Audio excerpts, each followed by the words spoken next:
Hey guys, welcome to the video today. In today's video, I am going to show you how you can set a test program on the Hunter X-Core residential irrigation controller, and I'll go through this step by step. But before we begin, I wanted to let you know that I do have other videos on the Hunter X-Core residential irrigation controller and on sprinkler system repair, and I'll link those videos and playlists at the end of this video. And if you're interested and have time, please check those playlists out. And make sure to refer to your Hunter X-Core owner's manual and programming instructions for all the specifics on this process.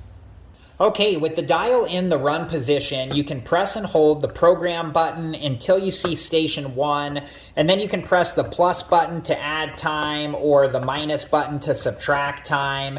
And for the test program, there is a maximum amount of 15 minutes per station, and you have to be pretty quick to enter the time because the test program will start with a couple seconds of not pressing any buttons. And this will be the same amount of time for each station. And you can press the right arrow button or the left arrow button to get to the station that you want to start on. The test program will now run for the amount of time that you selected, starting on the station that you chose. In this example, station 1 and 2 would not run. And once the test program is done running, the regular watering schedule that you have set up will resume.